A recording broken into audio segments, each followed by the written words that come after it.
Well, yeah, we've seen that in our business that like the companies that are in the market, we're already in the market that are buying credits, like they're continuing to do so. It's a pretty steady state.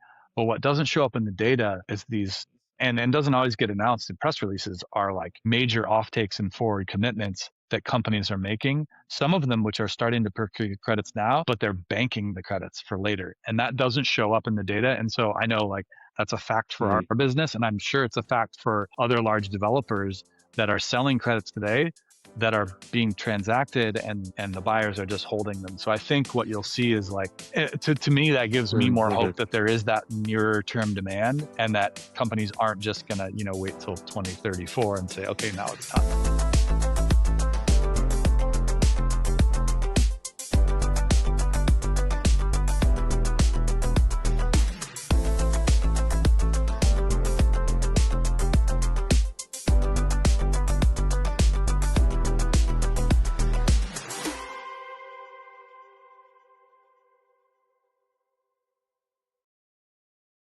Welcome back to This Week in Carbon. I'm your host, Eddie Smith, and today we're joined by Ben Massie, Senior Vice President of Environmental Products at Anew Climate. Ben, thank you so much for joining me today. Yeah, thanks very much for having me.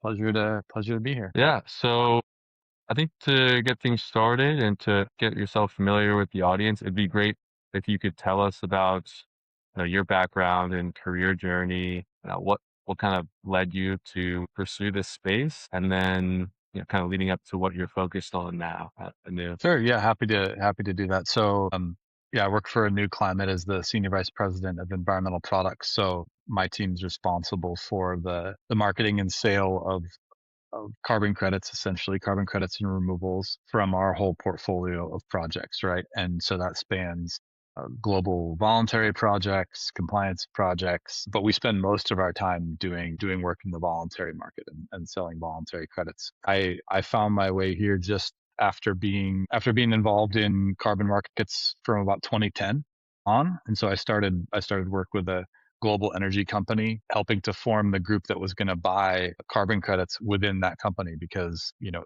AB 32 in California was just coming into action. The EU ETS was up and running. Australia and New Zealand had cap and trade programs. And so this company was regulated in those jurisdictions and they needed people to figure out how to buy offsets and how that was going to work. And so I got into that in 2010 and never left, but sort of migrated from the compliance markets more to the voluntary side over the last 7 or 8 years. Although, like I said, we still do work in the compliance markets and develop projects there. We spend most of our time on the voluntary side. Yeah, same here. Don't really spend too much time on compliance models, but good to know. Thanks for sharing. And I think I want to get right into the first part of the episode, which is the state of the voluntary carbon market in 2026, right? The present day. And I think 2025 was, by many accounts, kind of a year of stagnation, maybe is a good way to put it, of hesitation, right? Like retirements softened, corporate net zero commitments jumped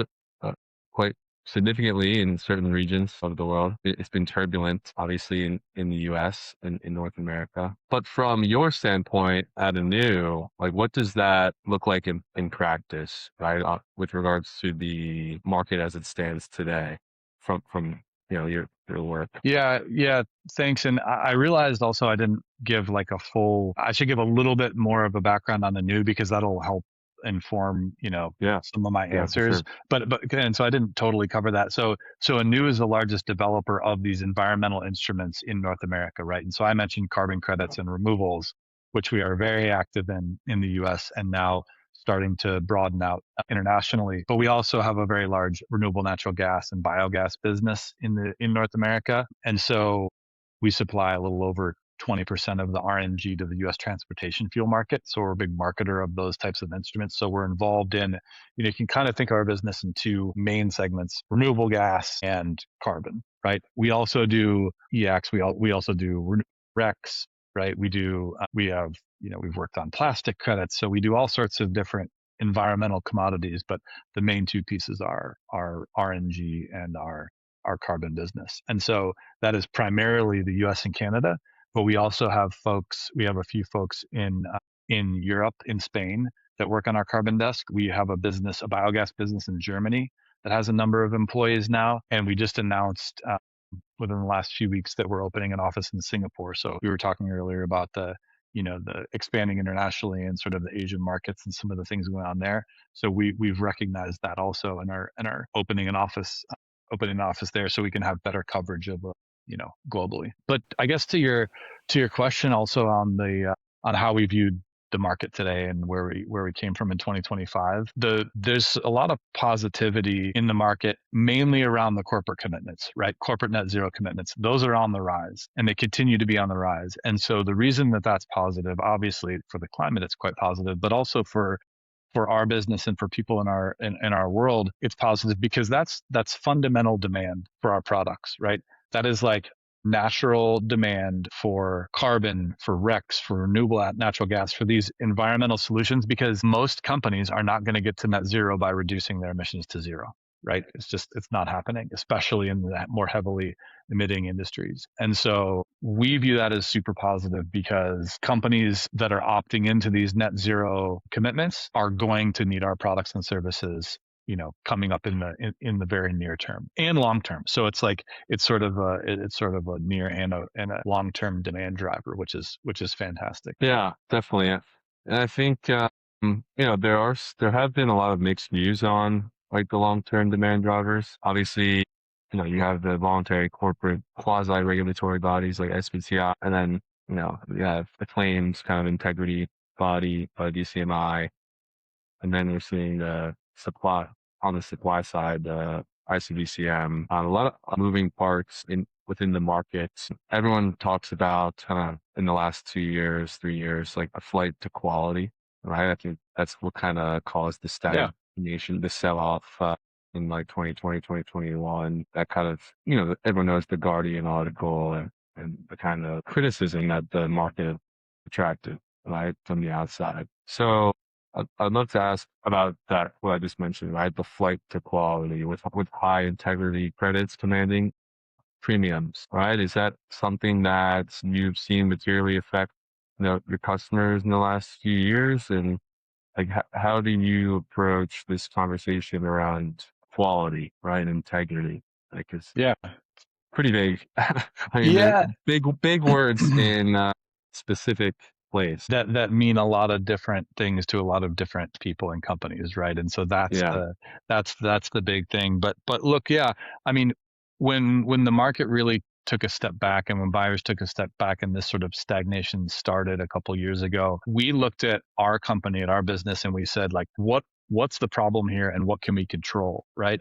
And there were two main problems. There was the use case for offsets, like what corporates were allowed to do with offsets and the claims they were allowed to make, right? And that's your SBTIs and your other things that were governing how corporates were able to use offsets. And we don't, as a project developer, have a lot of control over that.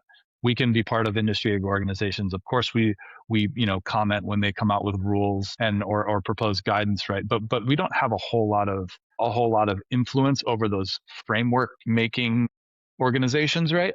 But what we do control very directly is the quality of projects, right? And that's something that I think all developers are always looking for, is just like, tell us what the rules are and we will meet those specifications or we will go above and beyond. And so that's where we've seen just the market develop over time. Methodologies improve, carbon standards improve, and it's happening every year, right? And so in our book of business, right, and in our projects, we realized that we could improve, particularly our forest carbon projects, right? So we were always developing to the standard, whether it's ACR or CAR or Vera, but we primarily used ACR and their improved forest management methodology.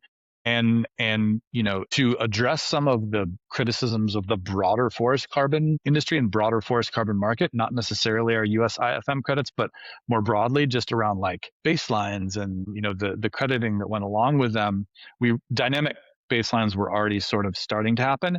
And so we helped rewrite the methodology so that we could develop dynamic baseline credits. And because that's what we can control. And so we can make these projects, we can be more accurate. We have the technology now, which we didn't have 5 years ago and 10 years ago when we started developing these projects. We have the technology now to be able to do this stuff more accurately and more in real time. And so for us, that meant that flight to quality was really a call to push that dynamic baseline Mhm. initiative forward. And that's what we've done. And so we already have starting to issue some of those credits today.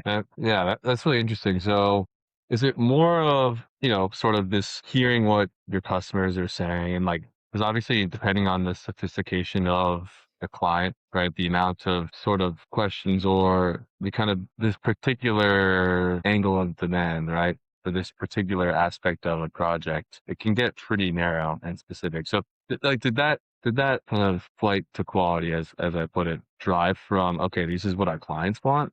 Or is it also from like internally, this is what the market needs? And I think we like are internally advocating for, like the dynamic baselines, et cetera. It's like kind of a rubber band between the two. Do you understand what I'm asking? Yeah, absolutely. Absolutely. I get what you're asking. In many cases, we hear that, right? Where we hear buyers say, well, we want the highest quality credits, but there's no definition around what that means. And so then it is kind of left up to us as the developer to come up with what we think the highest quality credit is and means, and then showcase that and offer that to the market. And so there was a bit of that, right? Like we saw, and have been working on dynamic baselines. And so for forestry in particular, we knew that was like the next coming evolution of forest carbon projects, but it was a bit left up to us and others in the market to then determine Mm, how to operationalize that, what that means, and how to like actually use a dynamic baseline and develop a project, doing that or with a dynamic baseline. And so that's the part that was probably a little trickier, but I think we did quite a good job, which was like recognizing that just meeting the minimum bar now is not going to be acceptable to most buyers. And so we had to do mhm, something that was above and beyond and rigorous. And to your question earlier about the flight to quality and like, have we seen that? Yeah, we definitely have. And there's a spectrum, right? We have buyers who, we're almost designing bespoke projects for them, and they are mhm, paying the highest prices we've ever seen for carbon credits that are designed for them, right? And then we have the majority of buyers to recognize the quality and for our dynamic credits as an example, they're at a higher price point than our previous credits. And we've seen buyers starting to gravitate toward those and transact at those higher prices, which gives us the validation that we're on the right track. And that doesn't mean we're done, right? There's always room for improvement, but we have started to see that in our business already. yeah. No, it's interesting, like how you mentioned that, and kind of the way that I think about like pricing and value in the market, right? It's like what really determines, if this project is going to be priced 10 times higher than this project if, the outcome is the same, 1 ton of carbon dioxide removed or released from the atmosphere, different types of it is a variety of different reasons, right? With the capex of the project, which is most of the time, the costs, and you do your cash flow analysis to actually value the project, and then kind of let's see how much money you can make to have the project be cash positive, etc.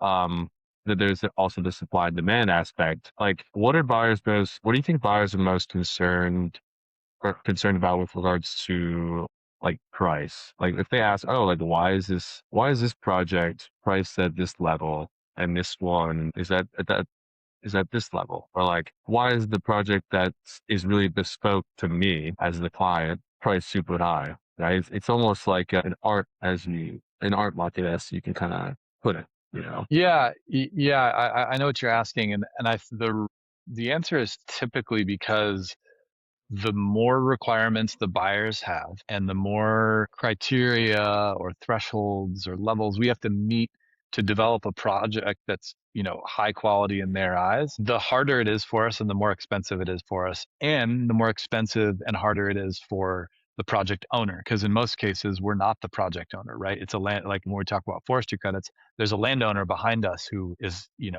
implementing the change on the ground, generating these reductions and removals and getting paid for it, though, through the carbon finance. And so thinking about forest carbon in particular, using dynamic baselines, doing constant reassessments every year of the criteria of the real world conditions that are driving harvesting for every one of our 200 plus projects, it's a lot more work, right? And it's a lot more. We need more technology. It costs us a lot more.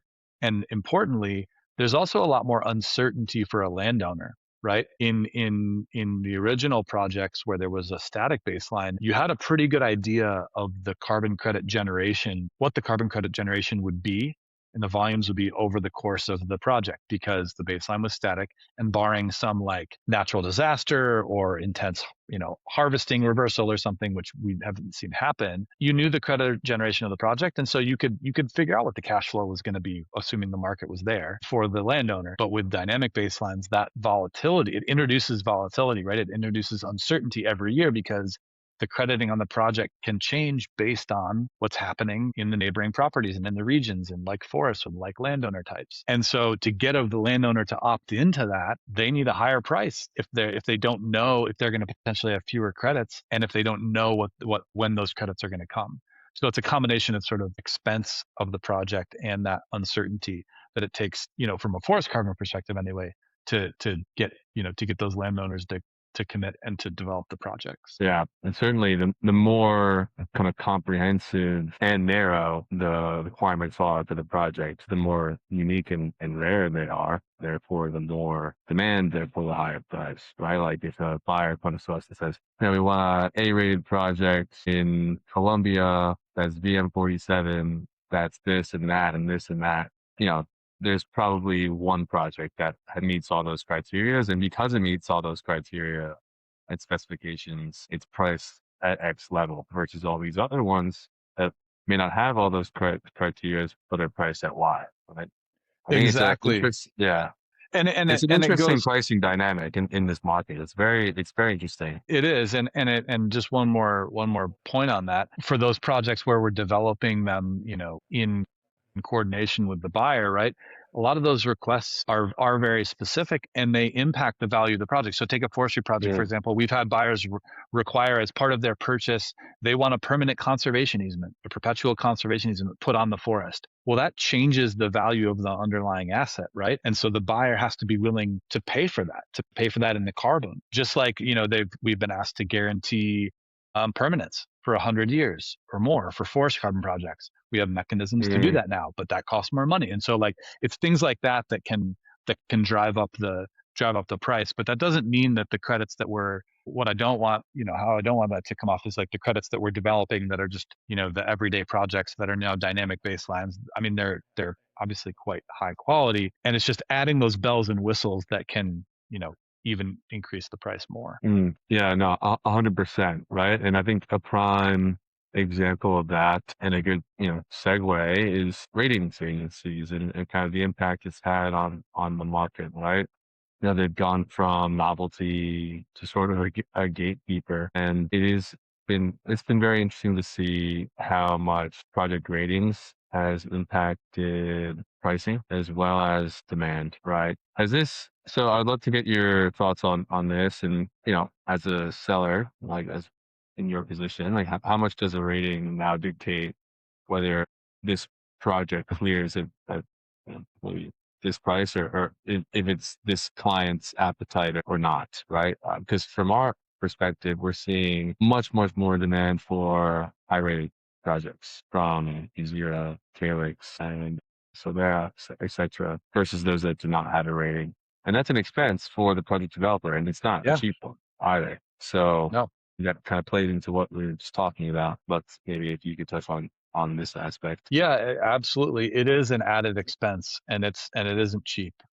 We work even more closely now with a couple of the ratings agencies because we've realized that having a rated project helps in a lot of cases with certain RFPs with certain buyers. Not all of them, but certain buyers. And we've been seeing a trend, right? That a rating, buyers, it was never a thing before, and then some buyers started saying, it'd be nice to have a project that was triple B rated or better. And then we started to see RFPs, or I've seen a few that are must be rated some level or higher, right? To even be considered in the RFP. So it's becoming like a criteria just to transact. And so we recognize that. I mean, I think we would like to see, I don't think we're alone in this. I think we'd like to see more standardization amongst the rating agencies because they sort of have different business models, and we've had cases where they rate the same project our same project differently, right? And so that just causes more, I think confusion for developers, but also for buyers, right? And so if we had more standardization amongst the rating agencies, I think that would be great. But look, like,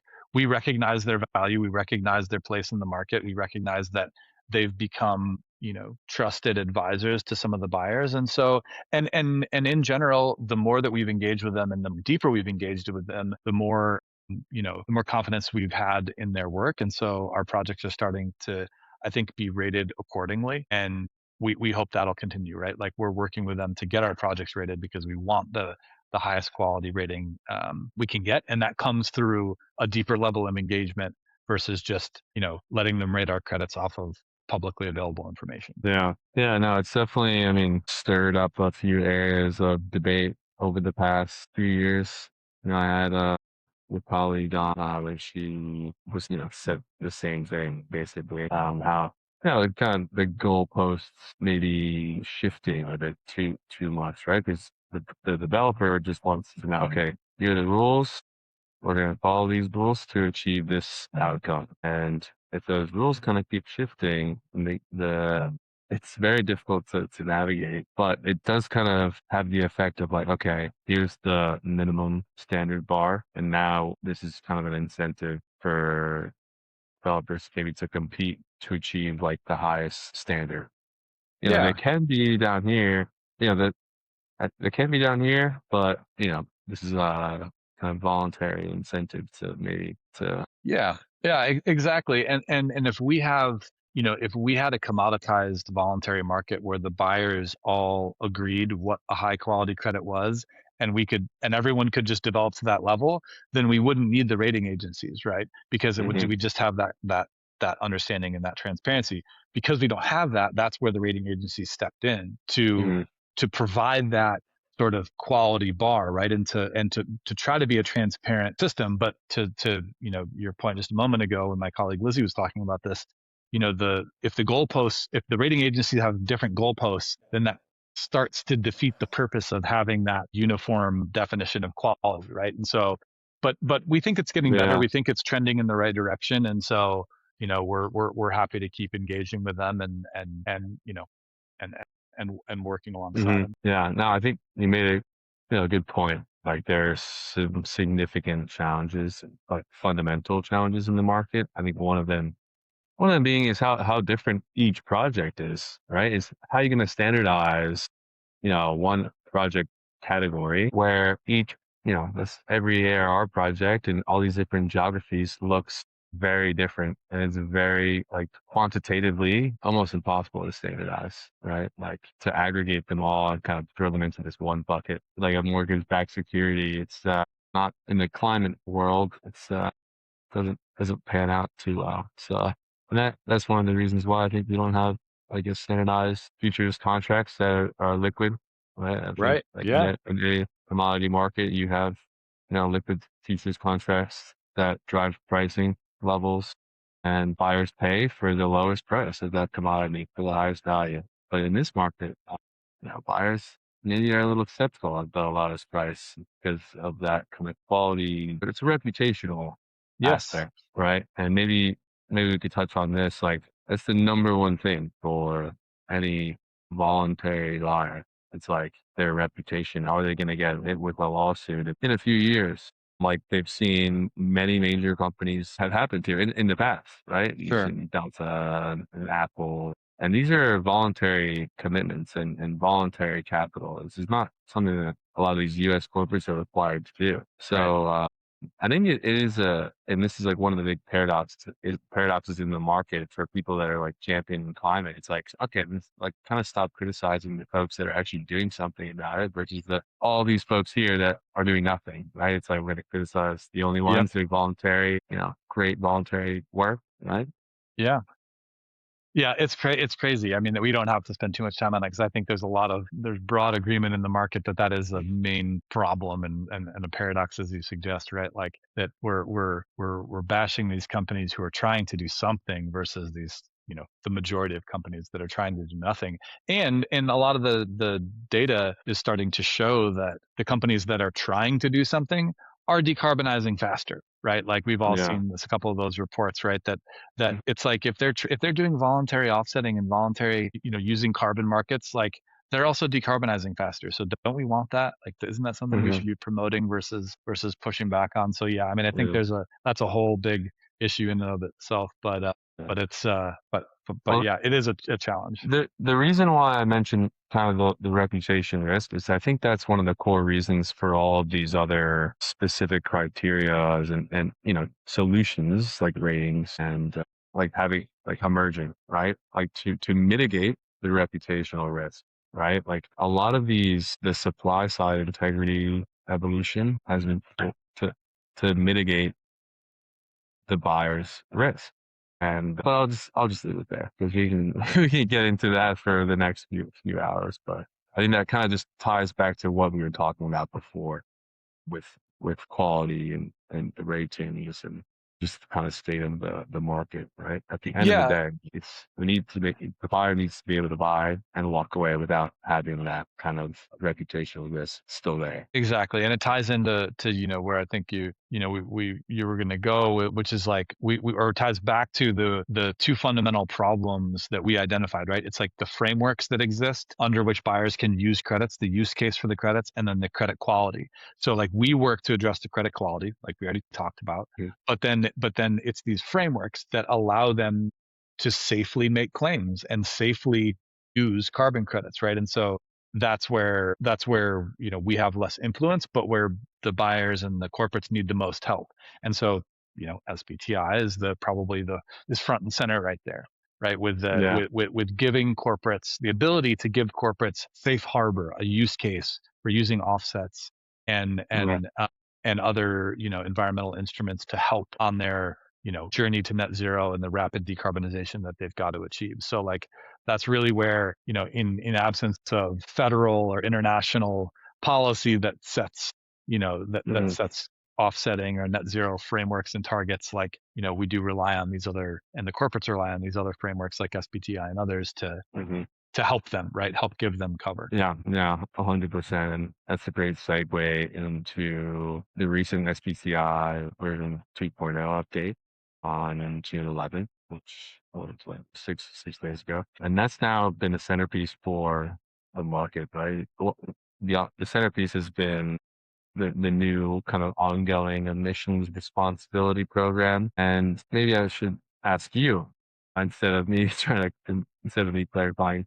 But yeah, what does that OER ask companies to do? And why are people calling it the clearest demand signal in the voluntary standard is set? Yeah, I mean, look, it is a demand signal that we haven't had before, right? It is a very clear demand signal to corporates for a couple of reasons. I mean, so in the near term, right, up until 2035, it is voluntary, right? So it's that voluntary participation in the carbon markets, voluntary but encouraged, right? And then from 2035 on, companies have to start using removals at a minimum of 1% of their ongoing emissions. So it's mandated, right? And so all those companies that we were talking about earlier that are opting in and are issuing net zero commitments and climate commitments, like if they're opting into SBTI, then that's like, again, fundamental demand that's coming in less than a decade, right? That's the mandated piece. Then you have the recognition levels of the OER, which are, I think, they're engaged, advanced, and leadership, right? And there's sort of, those are the tiers of the voluntary commitments that corporates can make under SBTI. And so engaged means that they're offsetting 1% of their ongoing emissions. Advanced is 10% of their ongoing emissions and 100% of their scope 1 and 2, right? So 10% of everything, but 100% of their scope 1 and 2. And then the leadership level is 100% of their ongoing emissions, so offsetting everything. And then there are target budgets associated with those. So for the first two, engaged and advanced, it's a $20 per ton budget that's recommended, right? And for the leadership, it's $80 a ton. And I guess I should clarify, this is like gets complicated fast, right? But like for the advanced and the leadership positions or the commitments, it's a required budget. So like you need to be spending $20 a ton or $80 a ton, right? So it's like an actual budget that you have to set aside versus the engaged level, the lowest level, the 1% level. It's a recommended $20 per ton budget. So like it goes from like recommended to no, you must spend 20 or $80 a ton as your commitment gets stronger. So look, I mean, it's a pretty clear demand signal, because the other piece related to it, which I think is super important, is the recognition part, right? Like if companies aren't participating in the OER, they have to say that they're not, and they have to say why, right? And so there is that public, it's not sort of name and shame, which I've heard it referred to, but it is like, let's all be transparent on why we have a net zero commitment and why we are or aren't using voluntary instruments. And so I think previously over the last few years, part of the reason companies gave was, well, there just aren't any high quality instruments out there. But now we've seen the most demanding buyers in the market, the Microsofts, the Amazons, others, finding millions and millions of tons to start procuring, right? And so that tells me that not just us, but lots of developers are solving the quality problem. And so if we take that problem off the table, that that the perception that there aren't any high quality credits out there, and if the rating agencies are rating projects with A's and triple B's, right, then there are high quality credits out there, and so that's no longer an excuse. Yeah, no, definitely. It's a great demand signal for the market. I think what I've seen is that people are it's just unfortunate that, the timelines are sort of pushed back until 2035, right? It's like, I could get into the whole online abyss of this Sure, debate, sure. but it's all about like, okay, how do we catalyze near term demand, right? Because of that time value of carbon, right? It's better to remove a ton of carbon today than it is in 10 years, right? In 10 years, a lot of these people that made let's say updated the draft 6 days ago probably aren't going to be around at SB. So there probably will be some changes, and, who knows what can happen. Yeah, I think there's it's a good point though, and I think there's two things related to that worth mentioning. One is they also recommend that if companies are not hitting their targets along their way up to 2035, that they should be buying removals to compensate, right? If they're not hitting their targets. Mm. And so does SBTI need to clarify the claims that companies can make associated with that? Yeah, they do, and I think that's planned for next year, some more claims guidance. But they're giving a clear signal that like buying credits, buying removals is the right thing to do. There's a pathway to that sort of quote unquote compliance period starting in 2035. And we're seeing buyers start to leverage, purchasing Mhm. structures and things to start contracting for credits today that are taking them out that far to Mhm. 2035. And so while some of the retirement data, when you look just at the retirement data, it may suggest, oh, the market's like softening and retirements are kind of staying steady. Well, yeah, we've seen that in our business, that like the companies that are in the market, we're already in the market, that are buying credits, like they're continuing to do so. It's a pretty steady state. But what doesn't show up in the data is these, and doesn't always get announced in press releases, are like major offtakes and forward commitments that companies are making, some of them which are starting to procure credits now, but they're banking the credits for later. And that doesn't show up in the data. And so I know like that's a fact for Mhm. our business. And I'm sure it's a fact for other large developers that are selling credits today that are being transacted, and the buyers are just holding them. So I think what you'll see is like, to me, that gives me more hope Mhm. that there is that nearer term demand, and that companies aren't just going to, wait till 2034 and say, okay, now it's time. Yeah, no, 100%. I agree. And it's really hard to get a picture because of the lack of kind of data interoperability and standardization. It's hard to see kind of what's going on beneath the surface. But I think beneath the surface, we're seeing a lot of these really large forward offtakes being structured and banked, like you said, because of that kind of almost managing your risk, right? And if a lot of these companies, based on the fundamentals, are going to be short carbon in the 2030s, 2040s, right? So it's basically about, okay, how do we manage that risk, that value at risk, and cover like that short position, right? If you think about it in sort of technical trading terms, but it's a good point that you made. And that's a good point too, that like these companies, you probably saw, I think Silvera put out an analysis right after the SBTI came out with a new net CNZ, and they were saying like SBTI companies right now buy about 20 million tons annually from, and retire 20 million tons annually voluntarily, right? And even at a very, very conservative, in a very, very conservative scenario, like the market would, their demand would go up 170 from like 20 Mm, million to 55 million. And that's just like sort of minimal opt-in. The companies kind of keep doing what they're doing essentially. But mhm, like it doesn't, I think there's a perception that the market is oversupplied. And if you look at the entire carbon market, every credit ever issued, sure, there's hundreds of millions of credits out there, but most of those will just sit there forever, right? Like most of mm, those are not going to get yeah, used and retired. And if you all start the to break CDM credits. exactly, and you start to break the market into the segments and you look at US forestry or US landfill gas, because that's where we're quite active, right? Mm, It is not going to take, and you start looking at like CCP certified credits or highly rated or, whatever additional criteria you start layering on, it's not going to take much from a demand perspective to really, really eat into that available supply very quickly because there isn't a whole lot mm, of supply. And so depending on what yeah, their buyer preferences, like the point being, like, I think that companies are already starting to realize that, and it's why they're starting to contract today and not wait till 2034, because they're recognizing like we got to get in the queue now, even if it's just at a low level, so that we're prepared and more prepared, come 9 years from now. yeah. No, 100%. I think that's spot on, right? Like there are definitely, I mean, at least the way that I think about the market, like I said before, it's very hard to standardize these project types. And if you just look at the market as like each project type is its own market, and some of those Yes, markets are very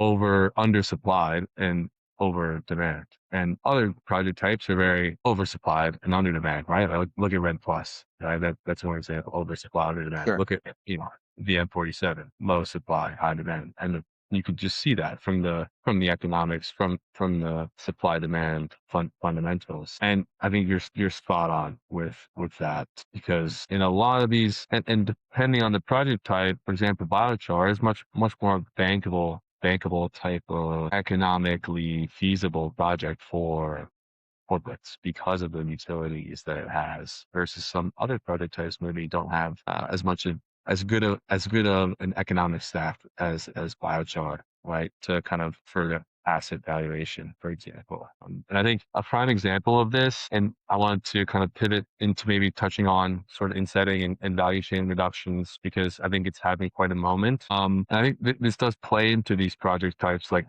forest carbon, right? And agricultural focused Yep, carbon projects for agri type commodity producers or emitters, for example, like companies like projects that are related to their business, not definitely. completely disassociated, right? And then that kind of starts to get into insetting, right? And this is mentioned in SBTI. So in version 2.0, an in-chain intervention only counts if it lowers your measured inventory, and it can't be used as an offset against a scope 3 target. Quite a complex rule, but I think it just goes to show how much more companies are committed to working on like the way I look at it, insetting project. It's an offsetting project that's correlated with our business Yes. Yeah. that right? And is that something that Anew, Yeah. works on with customers? Yeah, please, would love to learn more about this. Yeah, I mean, we do work on it, and we're seeing more and more interest in it. And I think it's because it is sometimes viewed by companies as a safer route to go because it is more connected to their business, right? And so what we're finding is interest from companies, because what we've always known, what I think everybody's always known, is like when we do these offset projects, when we generate a carbon credit project or removal project, whatever it is, like we're we're likely doing something in someone's supply chain. Like Mhm. everything's in someone's scope 3, right? Somewhere. And so Okay. the challenge now is really around, and where we see the opportunity is around working directly with companies to help them figure that out. Because just like we still don't have perfect rules for what is a high quality carbon credit and how can you use it, like there's no ubiquitous rules for that.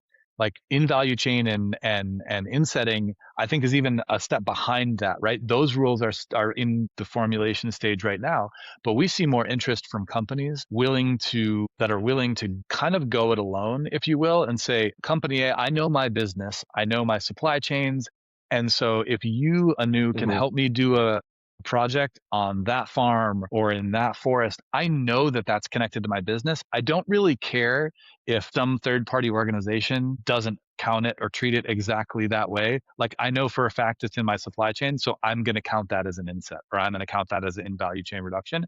And they're willing to Mhm. pay for it, right? They're willing to pay typically more than a carbon credit because it is attached to their business. And Yeah. so It's more now of an investment. exactly. It's easier to frame, I think, internally to the finance team. Like if you're sitting in like a sustainability manager's shoes and you're with your, small sustainability team and you have to come and, we've put together this plan and you have to approach the treasury team. A lot of the times there's a debate. It's like, okay, you guys are just proposing me costs and like liabilities. You just want to use this entire budget to purchase offsets from this project in a country that I've never even heard of, right? Whereas like if they take that approach of stacking out a project that is aligned with their triple bottom line and maybe like has to do with their farmers within their supply chain, that's reinvesting back into those relationships and to their business and plays into PR, plays into the mitigation of all the risks we talked about, as well as their greenhouse gas balance sheet. That makes a lot more, that's an easier sell internally for the treasury to the finance team. Yeah, exactly. And it can become a supply chain resiliency conversation. And then Right. that can involve the procurement teams, obviously, and not just the smaller sustainability team. And so you can get more people, more buy-in, more money at these companies to do these projects because it's not just about going and buying a carbon credit, which is a great tool in the toolbox. It's not the only tool, right? And so there's got to be decarbonization. There has to be insetting Mhm. and in value chain reductions and offsetting, right? We need to do all of it, but like, yes, it is the insetting and in value chain reductions are an exciting new area where we're already doing some work. And I think the challenge again though is around the definition of the instrument and the definition of like what is an inset, right? Because if you have to go company by company and have a deep engagement with every single one of them to know what their definition is and to help them do it individually, it's going to take us a long time to scale and do lots of insetting projects, right? Like versus, so we need, I don't mean to discount, like we need those rules on insetting and in value chain reductions to develop so that we can scale the projects more quickly. Yeah. Yeah. 100%. How about as long as we have proper measurement and a simple set of rules, that's it. All the other rules don't exist. I think that's the way That would be, deregulated. that would be helpful. Yeah. Zero. No, but I really like the points that you made. And I think kind of transitioning into one of the last segments, which is going to be more from a bird's eye view, kind of the macro, landscape from North America, the U.S. market, the policy, the road ahead, right? Obviously, Anew has material business in the U.S. from a project development standpoint. How much projects do you guys have? Is it like 20 or 30? I Hundreds. forget. Yeah. Well, in the US specifically, In North hundreds. America, yeah. Yep. And so with regards to stroke of pen risk or like at the federal policy level, which impacts, could impact project economics, depending on what project you have. Like, how much of the political change in the last few years has maybe impacted, the business itself, right? Or what are the things that you guys really, each state having their own different rules and regulations? Then there's the kind of the navigation of the ambiguity at the federal level as well. We're seeing a lot of changes that have been made on the carbon capture side, right? On even, the Department of Energy, they were a big buyer of just a few years ago and the market now completely stopped. And who knows, maybe that will turn back in a few years from now, but only time will tell. But what do you guys pay attention to when you think about policy here in the US? Yeah, I mean, the impact we've seen has more been a knock-on effect of kind of the federal situation than a direct impact on our business. We've been a bit lucky, I suppose, just in that the major project types we're involved with have been, in the voluntary market, have been largely outside of sort of regulatory purview. I mean, yes, there's definitely state and local regulations that impact, landfill gas and forest carbon projects and, ethanol BECS projects and things like that. But from a federal perspective, what what's happening to us is that we're the lack of focus on climate and the in some cases like active pushback against climate and sustainability and those issues is just giving companies a reason not to do anything, giving potential clients, potential buyers of carbon reason to not act, right? And because if you're a large corporate and you're saying, I'm thinking about setting a net zero target, or I'm thinking about buying carbon credits, but is that going to get me in trouble? Am I going to get called out in media? Am I worried about these other global macroeconomic issues? And, not to mention like federal US policy is sort of headed in the wrong direction, at least currently, right? It gives a company who's thinking about it reason to pause. And so from our perspective, we know that the fundamental demand is there. It's just sitting on the sidelines for the moment. And that's what the federal policy, or the lack of federal policy, I guess, is doing. And so if that makes sense, right? It's not really hitting our Yeah. business directly, but it's causing that slowdown Yeah. that we think will turn around. It's Mhm. just it'll take more more active policy engagement and a better federal environment. No, definitely, right? It makes a lot of sense what you're saying, right? At the end of the day, it does trickle down into negatively impacting demand, right? I think that's what Yeah.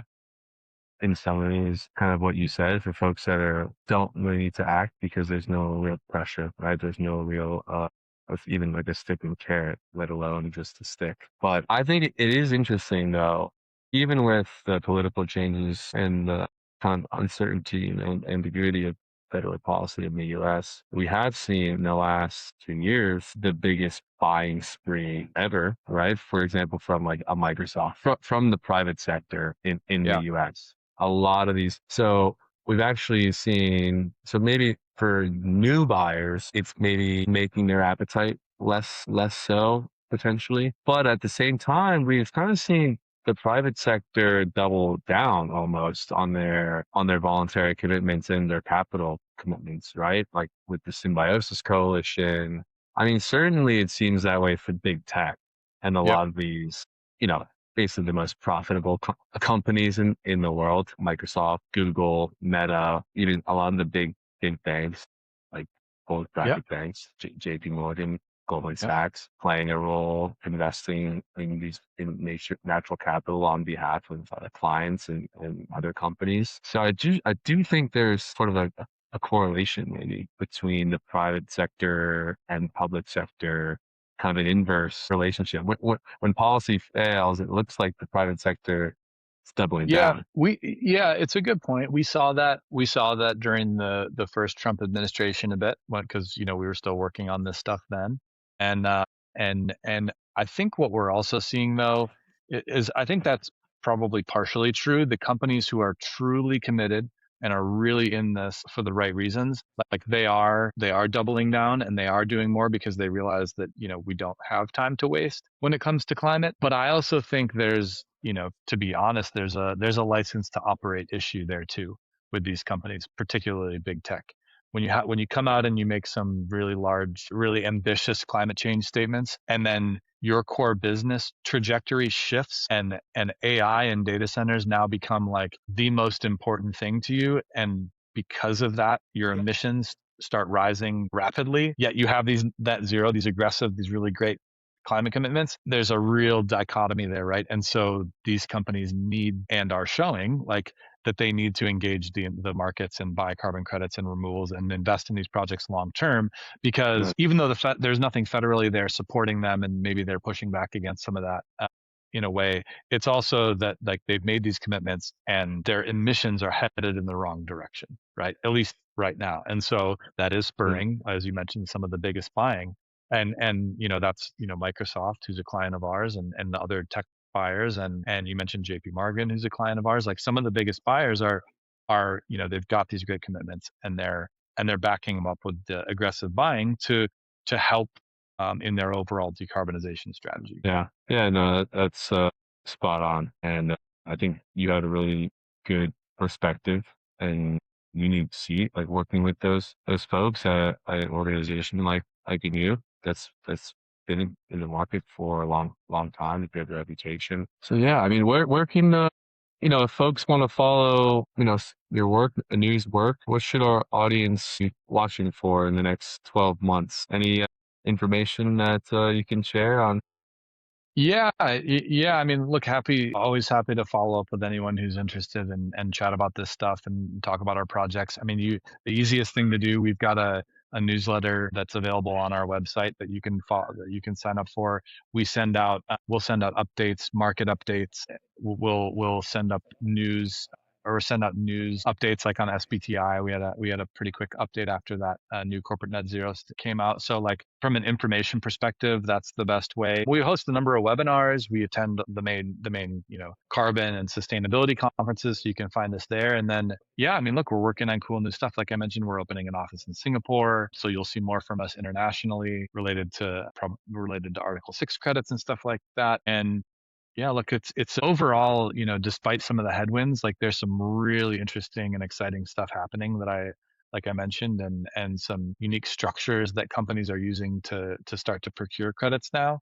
And so we're excited by all that. And, the market always has its ups and downs. It has for the 20 years that, Anew and our legacy companies have been in it. So I'm sure it'll keep happening, but we're eternally optimists. So it's, and things are headed in the right direction. Yeah. Well, I think that's a great way to close out the episode. And thank you so much for joining me and sharing all of your insights and perspectives. I think it was a really valuable conversation, one that our audience will enjoy. So thank you so much, Ben. I really, really appreciate it. Yeah, thanks for having me, Eddie. It was great, and always happy to answer questions. And yeah, hopefully people find this interesting.